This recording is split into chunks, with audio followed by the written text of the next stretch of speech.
Hi friends, today நம்ம onion rava dosa எப்படி செய்யலான்னு பார்க்கலாம் வாங்க.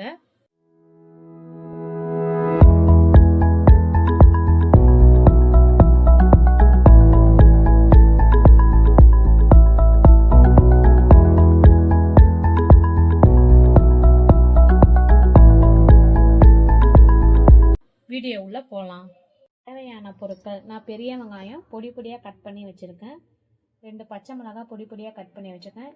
இஞ்சி அதே மாதிரி பொடி பொடியாக கொஞ்சம் கட் பண்ணி வச்சுருக்கேன். 1 ஸ்பூன் மிளகு, 1 ஸ்பூன் சீரகம்.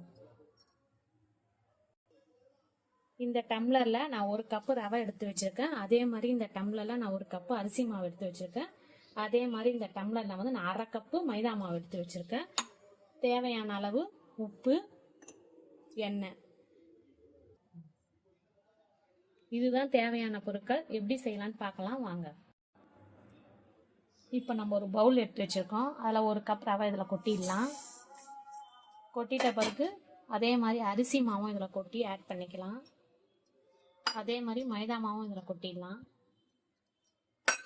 அதே மாதிரி இந்த மிளகு, சீரகம் இதெல்லாம் கொட்டிடலாம் அதில்.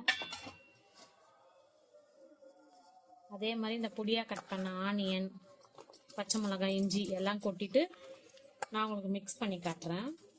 இப்போ வாங்க ஆனியன் ரவா தோசை எப்படி செய்யலான்னு பார்க்கலாம் வாங்க. இப்போ நம்ம கரைச்சி வச்சுருக்கோம்ல இந்த மாவில் நம்ம இன்னும் ஒரு 1/2 டம்ளர் தண்ணி ஊற்றிக்கலாம். கட்டியாக இருக்கும், கொஞ்சம் தண்ணி ஊற்றி கரைச்சிக்கலாம். உப்பு வேணால் போட்டுக்கலாம். உப்பு போட்டு நம்ம எப்படி ஊற்றுலான்னு பார்க்கலாம் வாங்க. இப்போ வாங்க எப்படி ஊற்றுலான்னு பார்க்கலாம்.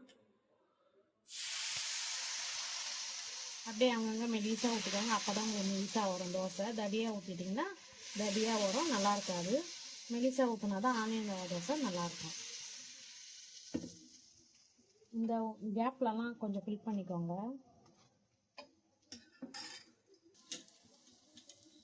இப்போ நான் ஆயில் ஊற்றிக்கிறேன். மேலே கிறிஸ்பியாக வேணும்னா நல்லா ஊற்றிக்கோங்க. எனக்கு மீடியமாக வேணும்னா கொஞ்சம் இதுவாக ஊற்றிக்கோங்க, நார்மலாக. இந்த ரெசிபியை ட்ரை பண்ணி பார்த்து கமெண்ட்டில் சொல்லுங்கள். இந்த வீடியோ பிடிச்சிருந்தா லைக் பண்ணுங்கள், ஷேர் பண்ணுங்கள், சப்ஸ்கிரைப் பண்ணுங்கள். தேங்க்ஸ் ஃபார் வாட்சிங்.